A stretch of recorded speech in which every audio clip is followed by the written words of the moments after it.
And me personally, I've been riding with Devin all his fights. I'm going with Ron this fight because I've been in front of Ron. That's why I'm going. That's why I'm favoring it that way.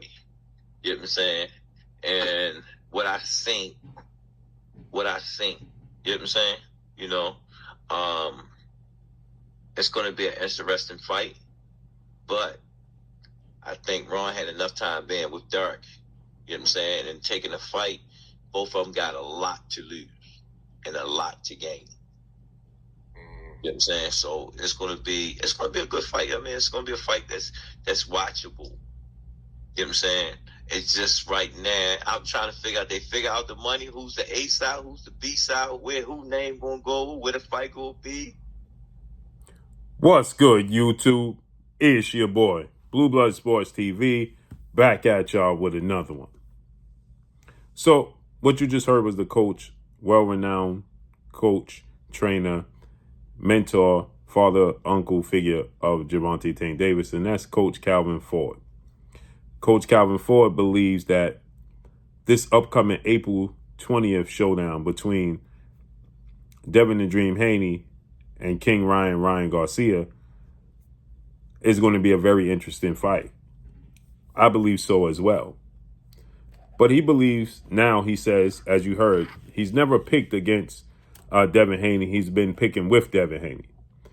But now in this fight, after facing Ryan Garcia with his fighter, Gervonta Tank Davis, that took place April 22nd, Las Vegas, Nevada, T-Mobile Arena, he states that he's now favoring Ryan Garcia to win the fight because Ryan Garcia has now been with two-time trainer of the year, well-renowned trainer, future Hall of Famer Derrick James now, right? Now, keep in mind, he's stating that they've been, they're getting more familiar with one another. They've been together for one fight.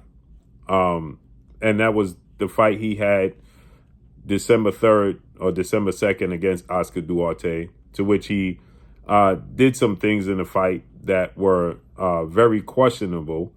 But I thought it was a great performance by Ryan Garcia, in my personal opinion. But he did made some changes that Derrick James wasn't happy with, and that's attempting to do a shoulder roll defense. Nonetheless, he got the 6th round, if I'm not mistaken, knockout victory. I personally thought that Ryan Garcia looked great in that fight.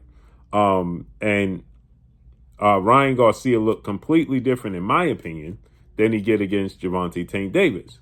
Now, the question is, why suddenly is Coach Calvin and Gervonta Tank Davis' team picking against Devin Haney? Now, obviously, unless you've been living under the rock, you know the biggest fight to be made in the sport of boxing currently right now is Devin Haney versus their fighter, Gervonta Tank Davis. But first things first, Ryan Garcia is no guaranteed win. He's no pushover. He's very talented, as they state. But you have Coach Kenny, another trainer of Gervonta Tank Davis. These are the two trainers of Gervonta Tank Davis, and they're both picking Ryan Garcia to win this fight. Coach Kenny stated that Ryan Garcia represents so much of a threat that he don't even think Devin Haney is going to make it to the fight. He believes that Devin Haney is bluffing and don't even really want the fight and is going to pull out before the fight even gets here and make up an excuse why he can't fight. Coach Calvin is saying that Devin Haney is one-dimensional. He does the same thing over and over and over again, and their ring IQ is the exact same, Ryan Garcia's and Devin Haney's, right? And that Devin Haney just fights on the back foot and uses his jab. When we saw that wasn't true when he fought against Regis Prograis. He's adapting to who's in front of him. We know that Devin Haney is not one-dimensional. We see him use multiple styles in fights, okay? The style he used against Lomachenko, he was aggressive coming forward and going to the body 90% of the time.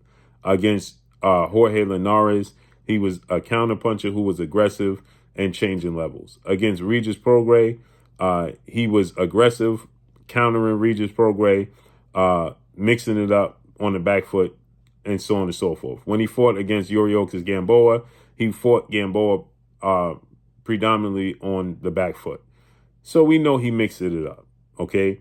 Ryan Garcia is not one-dimensional because I think he has the ability to fight in many different ways. But Ryan Garcia typically fights in one way, and that's aggressive counterpuncher, right?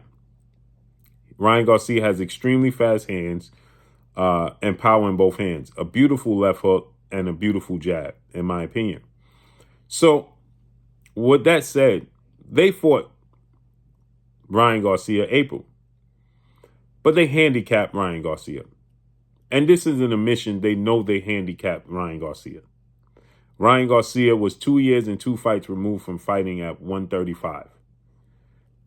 Gervonta Tank Davis made Ryan Garcia fight at 136 with a 10-pound rehydration clause. And they knew he had a broken rib going into the fight. Now, who was that on? That's on Ryan Garcia. That's not on Gervonta Tank Davis. Ryan Garcia is to blame for conceded to all of those demands, right? And he knew he had a broken rib going into the fight. He shouldn't have went into the fight. But he was daring to be great, and he came up short, right? But they know that, so now they're saying Ryan Garcia is big, strong, healthy, and got a lot of power. And they seen him up close.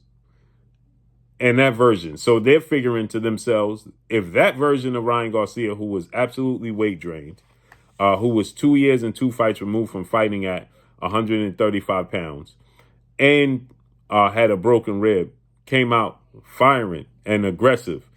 But he makes tons and tons of mistakes. That's why Gervonta Tank Davis capitalized on Ryan Garcia. It's not Ryan Garcia lack of skill set that's the problem. It's the lack of adjustments or the unnecessary adjustments that Ryan Garcia makes. Ryan Garcia makes unnecessary adjustments in his fights. And Ryan Garcia unconsciously makes bad decisions in the ring. When he fought Tank Davis, he got dropped in the second round and then stopped in the 7th. Now, if you look at both of those knockdowns and the knockout, you'll see in the first knockdown, in the second round, he threw 4 straight left hooks. Not near one of them landed. Tank slipped each and every one of them. And the last one, Tank came up and countered him with a left hook. Bang! And dropped Ryan Garcia. And then in the 7th round, when he got stopped and Tank went to the body, Ryan Garcia threw a left hook, right hook, off balance. Distance was terrible. Throwing punches for no rhyme and reason.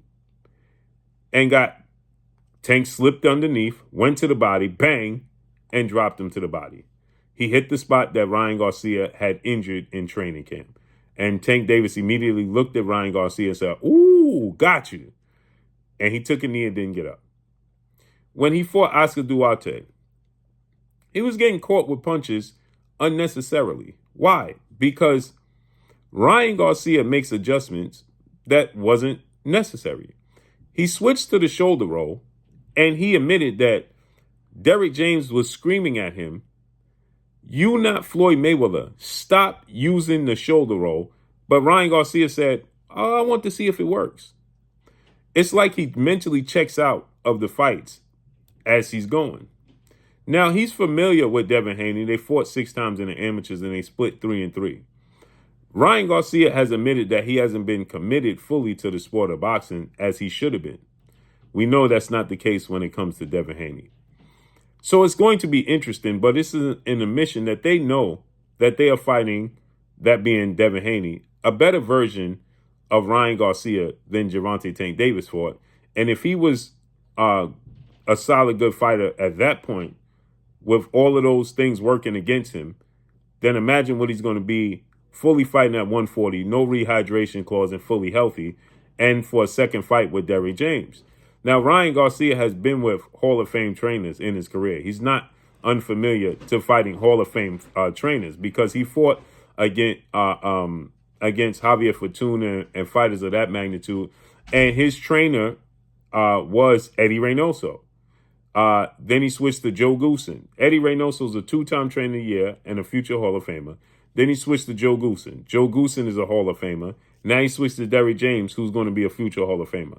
So training with a Hall of Fame trainer is never been a problem for Ryan Garcia.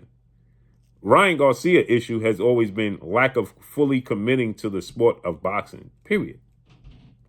So I cannot wait to see how this fight plays out April 20th. This is the 7th fight between the two. And this just means and indicates that if Devin Haney makes it to the fight, then that means Coach Kenny was completely wrong, right?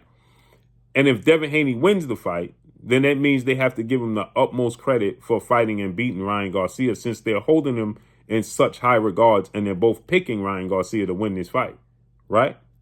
They can't say that Devin Haney is cherry picking, right? They can't say Devin Haney is fighting fighters that are tailor-made for his style, right? So I can't wait to see how this unfolds. I do think that Ryan Garcia is a major problem in the sport of boxing when he's fully committed. His hand speed, his power, his just raw natural abilities is a problem for anybody. That left hook and that jab is, he has the best left hook up top and to the body. Left hook to the chin and left hook to the body, in my opinion, the best in the business. And I think Devin Haney has the best jab in the business. So the rubber's going to meet the road. So let's see how this unfolds and plays out. But that's all I got for y'all. Make sure you hit the like button. Drop a comment in the comment section. Let me know what y'all think.